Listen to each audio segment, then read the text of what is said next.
দর্শক, শিরোনাম দেখে অনেকেই হয়তো প্রশ্ন করতে পারেন যে এই মুহূর্তে আপনি কি করে বলেন যে আমেরিকা আওয়ামী লীগকে পছন্দ করে।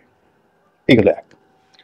২ নম্বর হলো যে আওয়ামী লীগ সবসময়ই যে কাজটি করেছে সেটি হলো আমেরিকাকে যতটা সম্ভব অপমান এবং বিক্ষুব্ধ করার চেষ্টা করেছে তাদের ক্ষমতাকালীন সময়, এবং প্রায় তারা চেষ্টা করেছে আবার যখন পরাজিত হয়েছে তারা আমেরিকার সঙ্গে একটি সম্পর্ক স্থাপন করার জন্য চেষ্টা করেছে। এটা আমরা জানি। হিলারি ক্লিন্টনের সঙ্গে শেখ হাসিনার দাকমা সম্পর্ক, জো বাইডেনের সঙ্গে প্রথম দিকে সম্পর্ক ভালো নয়, কিন্তু পরবর্তীতে আবার তাদের সাথে যে ভালো সম্পর্ক তার কিছু নমুনা আমরা পেয়েছি। কিন্তু আমেরিকার যে পাবলিক অফিসগুলো সরাসরি হোয়াইট হাউস নিয়ন্ত্রণ করে না। তো হোয়াইট হাউসের সঙ্গে শেখ হাসিনার যে সম্পর্কটা ছিল বা বাইডেনের সঙ্গে তার যে ব্যক্তিগত সম্পর্কটা ছিল সেটি ডোনাল্ড লু বা পিটার ডি হাসের পর্যায়ে এসে ওইভাবে কাজ করেনি। আমাদের দেশে দেখা গেল যে অনেক লোক শেখ হাসিনার সাথে খুব ভালো সম্পর্ক, কিন্তু ছাত্রলীগের হাতে তারা লাঞ্ছিত হয়েছে। তারপরে দেখা গেল যে কেন্দ্রের খুব বড় নেতা, কিন্তু জেলাতে তারা যেতে পারেনি। একইভাবে এখন ধরেন বিএনপির দিকে যদি আপনি তাকান, অনেক লোক রয়েছে তারেক রহমান সাহেবের সাথে খুবই ভালো সম্পর্ক, কমিটি গঠন থেকে শুরু করে সব কিছুর ব্যাপারে তার অনেক ক্ষমতা, কিন্তু তাকে যদি বলা হয় যে তুমি একটা জেলা সম্মেলন করে আসো, সে সেখানে যেতে সাহস পাবে না। এর কারণ হলো সেখানে সে জনপ্রিয় নয়, বরং সেখানে বিভিন্ন কমিটি সংক্রান্ত বিষয়াদি নিয়ে সে এমন কিছু কর্মকাণ্ড করেছে যে সেখানে গেলে সেই নেতাকর্মীদের হাতে লাঞ্ছিত এবং অপমানিত হওয়ার সম্ভাবনা খুব বেশি থাকে। তো এটা আমি বিএনপি বা আওয়ামী লীগের যে অভ্যন্তরীণ রাজনীতি সেটিতে উদাহরণ দিয়ে বললাম যে আন্তর্জাতিক ক্ষেত্রেও কিন্তু এরকম অনেক ঘটনা ঘটতে পারে। যেমন নরেন্দ্র মোদীর সঙ্গে শেখ হাসিনার ভালো সম্পর্ক, এটা সবাই আমরা জানি, কিন্তু ইট ডাজ নট মিন যে সকল বিজেপির বিধায়ক অর্থাৎ এমপি শেখ হাসিনাকে পছন্দ করবে, কিংবা প্রদেশগুলোতে বা প্রাদেশিক সরকারগুলোতে যেখানে বিজেপির সংখ্যাধিক্য রয়েছে তারা মোদির কথা মতো শেখ হাসিনাকে সমর্থন করবে, এরকম অবস্থা কিন্তু নেই। ফলে ভারতে কিন্তু শেখ হাসিনাকে আশ্রয় দেওয়া নিয়ে বিজেপির মধ্যেও কিন্তু বিভিন্ন রকম মতবিরোধ রয়েছে। যদিও রাজনৈতিক দলগুলো একদম কেন্দ্রীয়, ধরুন কংগ্রেস, তারপরে শেষে তৃণমূল কংগ্রেস, তারপরে বিজেপি, আম আদমি পার্টি থেকে শুরু করে সকল রাজনৈতিক দলের শীর্ষ নেতৃত্ব তারা কিন্তু সম্মিলিতভাবে সিদ্ধান্ত নিয়ে শেখ হাসিনাকে আশ্রয় দিয়েছে। আবার একই সঙ্গে সেই সকল রাজনৈতিক দলের যেমন প্রান্তিক পর্যায়ের নেতা রয়েছেন, হয়তো কেউ গভর্নর হিসেবে আছেন, কেউ হয়তো মুখ্যমন্ত্রী হিসেবে আছেন, কেউ হয়তো বিধায়ক হিসেবে রয়েছেন, এমপি হিসেবে রয়েছেন, তারা অনেকেই কিন্তু স্বাধীনভাবে মতামত ব্যক্ত করছে এবং শেখ হাসিনাকে ভারত থেকে তাড়িয়ে দেওয়ার ব্যাপারে কিন্তু তারা তাদের মতো করে বলে যাচ্ছে। আবার শুভেন্দুর মতো পশ্চিমবঙ্গের যে বিধায়ক, তার মতো এরকম একেবারে শেখ হাসিনার একনিষ্ঠ ছাত্রলীগ কর্মীর মতো অনেক নেতা ভারতে রয়েছেন যারা সবকিছুর বিনিময়ে শেখ হাসিনাকে ভারতে রাখতে অথবা বাংলাদেশের রাষ্ট্র ক্ষমতায় তাকে আবার বসিয়ে দেওয়ার জন্য ভারতের সামরিক শক্তি প্রয়োগ করা দরকার, এই ধরনের মতবাদে কিন্তু প্রচার করছে। তো এইভাবে আমেরিকার রাজনীতিতেও কিন্তু আওয়ামী লীগকে নিয়ে ওইরকম যাকে বলা হয় একটি দ্বিমুখী অবস্থা রয়েছে। তো কিন্তু আওয়ামী লীগের যে সেন্ট্রাল কমিটি রয়েছে বা সেন্ট্রাল গভর্নমেন্টাল যে পলিসিগুলো রয়েছে বা দলের যে নীতি এবং আদর্শ রয়েছে, তার সঙ্গে আমেরিকার যে রাষ্ট্রের যে মূলনীতিগুলো রয়েছে সেই মূলনীতির ক্ষেত্রে আওয়ামী লীগকে আমেরিকা অ্যাজ এ স্টেট, রাষ্ট্র মনে করে যে অনেক লিবারেল, সব দিক থেকেই তারা লিবারেল। দ্বিতীয়ত এখানে রাষ্ট্রের বাইরে যখন যে সরকার আসে, এখন যেমন ডোনাল্ড ট্রাম্পের সরকার, আগে জো বাইডেনের সরকার, তো সরকারের সঙ্গে তাদের কতগুলো বিষয়ে মতদ্বৈততা হয়, বিশেষ করে চীন ইস্যু নিয়ে। চীন নিয়ে প্রথম থেকেই শেখ হাসিনার সঙ্গে সরকারের, অর্থাৎ জো বাইডেন সরকারের কিংবা ডোনাল্ড ট্রাম্পের সময়ও কিন্তু ডোনাল্ড ট্রাম্পের সঙ্গে তার ভালো সম্পর্ক ছিল, কিন্তু তার সরকারের যে নিম্ন স্তরে ট্রেড পলিসি নিয়ে, কমার্স পলিসি নিয়ে এবং বিভিন্ন কেনাকাটা নিয়ে অনেক বিরোধ সেখানে তৈরি হয়েছে। এমনকি মানবাধিকার যে সংস্থাগুলো রয়েছে ওখানে, অর্থাৎ জাতিসংঘ, তারপরে সে ওখানকার যে প্রাইভেট এনজিও গুলো রয়েছে তারা, এবং রাষ্ট্রের যে বিভিন্ন অর্গান, তারা সরাসরি ইন্ডিপেন্ডেন্টলি তারা এই বাংলাদেশে যারা রাষ্ট্রদূত ছিলেন তাদের উপর চাপ প্রয়োগ করেছে আওয়ামী লীগের বিরুদ্ধে একটি অ্যাক্টিভেট হওয়ার জন্য, এবং সেটা হয়েছে, আমরা অনেক দেখেছি। ফলে এখানে জনাব ড্যান মজিনা কিংবা মার্শাল বার্নিকাট বুম কিংবা ধরুন পিটার ডি হাস, তারা যে কর্মকাণ্ড করেছেন সেই কর্মকাণ্ড যে শতভাগ হোয়াইট হাউস থেকে এসেছে এটা কিন্তু বলা যায় না। হয়তো দেখা গেল সেখানে কোনো সিনেটরের, কোনো গভর্নরের, কোনো এনজিওর, ইউএসএইড এর কোনো বড় কর্মকর্তার, বিশ্ব ব্যাংকের বা জাতিসংঘের কর্তার অ্যাজ এ হোল ও তারা এমনকি কখনো কখনো যে দিল্লি ব্যুরো আছে সেই দিল্লি ব্যুরো, অথবা কখনো কখনো ভারতের যে রাষ্ট্রদূত আছেন, রাষ্ট্রদূত থেকে শুরু করে ভারতের পররাষ্ট্রমন্ত্রী অনেক চাপ সহ্য করে এখানে মার্কিন রাষ্ট্রদূতকে কাজ করতে হয়েছে।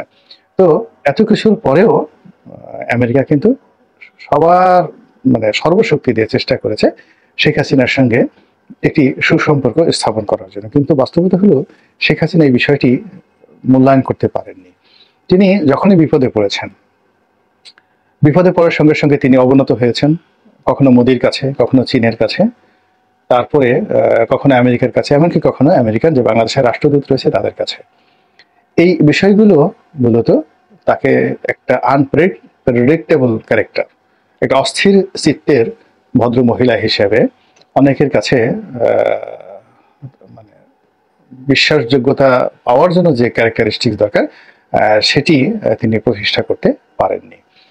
যারা রাষ্ট্রনায়ক হবেন তাদের প্রথম এবং প্রধান যে চরিত্র থাকবে সেটা যা বলেছি বলেছি, মরি বা বাঁচি। আপনি চিন্তা করেন জন এফ কেনেডি, তিনি বললেন যে আমি এটা করবো না বা আমি এটা করব, ওটাই হলো তার জন্য আইন।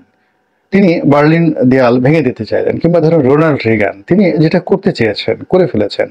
মার্গারেট থ্যাচার, ইন্দিরা গান্ধী, মানে কোনো রকম মুনাফিকি নাই চরিত্রের মধ্যে। তিনি জানেন যে আমি যদি এখন এমার্জেন্সি দেই তাহলে আমার পতন হবে, কিন্তু তিনি বলেছেন না, তারপরে আমি কিন্তু এমার্জেন্সি দেব। এটা হলো রাষ্ট্রনায়কের একটা সবচেয়ে বড় মানে গুণাবলী, যে সে যদি কাউকে কথা দেয়, যে পর্যায়ে কথা দিক না কেন, তার একটা পিয়ন, ড্রাইভার, দারোয়ান থেকে শুরু করে বাড়ির সামনের যে মুদি দোকানদার, সেখান থেকে একেবারে আমেরিকার প্রেসিডেন্ট, সকলের সঙ্গে তার একটা ইউনিভার্সাল ক্যারেক্টারিস্টিক্স প্রতিষ্ঠা হবে যদি সে রাষ্ট্রনায়ক হয়, যে উনি যা বলেন তা করেন, উনি মিথ্যা বলেন না, উনি প্রতারণা করেন না, এবং উনি লোক ঠকানোর মতো কোনো কাজ করেন না। এই জায়গাটি শেখ হাসিনা প্রতিষ্ঠা করতে পারেননি। প্রতিষ্ঠা করতে না পারার কারণে আমেরিকা আওয়ামী লীগের যে লিবারেল পলিসি, তারপরে তাদের যে ধর্মনিরপেক্ষ মতবাদ, এবং তারা যেভাবে যেভাবে উগ্রবাদের বিরুদ্ধে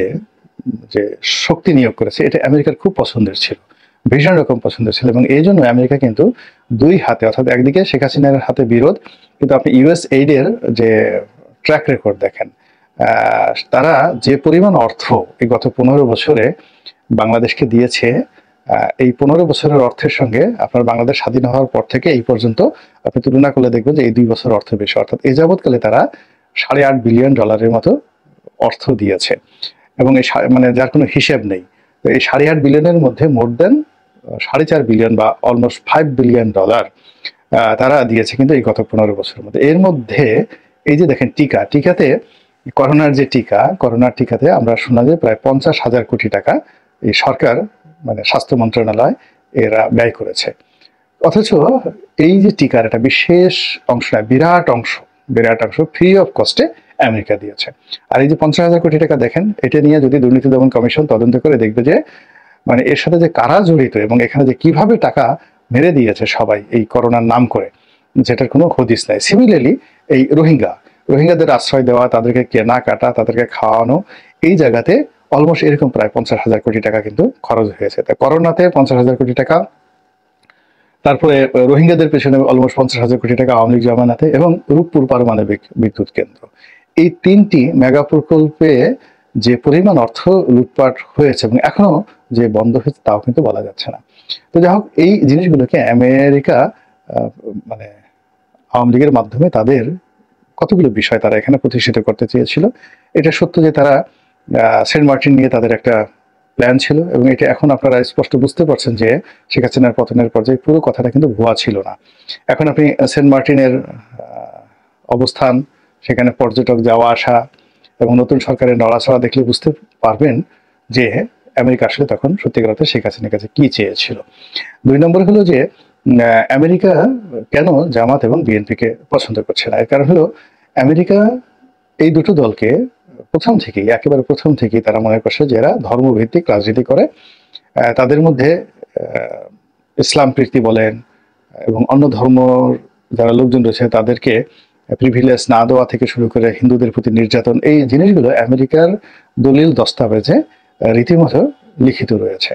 এরপরে বিভিন্ন সময় অর্থাৎ বিএনপি সরকারের সময় যে সকল দুর্নীতি হয়েছে সে সকল দুর্নীতি এবং অনিয়ম দলিল আকারে আমেরিকাতে যেভাবে এস্টাবলিশড হয়ে আছে রাষ্ট্রীয় প্রতিষ্ঠানে, ওইগুলো ওই কালি মোচন করার মতো যে নেগোসিয়েশন দরকার বা যে ধরনের লবিং দরকার, ওটি বিএনপি জামাত এখন পর্যন্ত করতে পারেনি।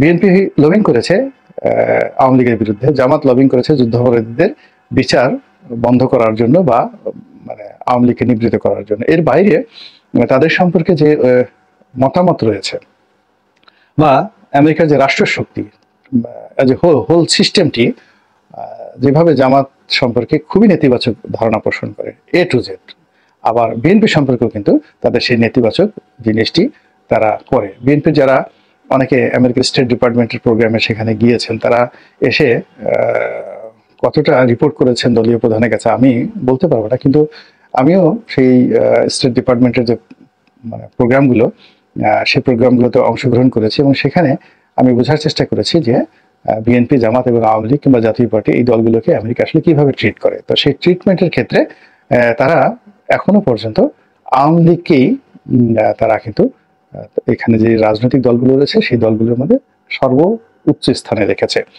যদিও শেখ হাসিনার পতন থেকে শুরু করে আওয়ামী লীগ সরকারের পতনে তাদের গুরুত্বপূর্ণ হাত রয়েছে, কিন্তু তারপরে অ্যাজ এ পার্টি হিসাবে এটিকে ব্যান করা হোক, এটা আমেরিকা যতদিন জীবিত আছে এটা কেউ পারবে না, নো ওয়ান ক্যান ডু।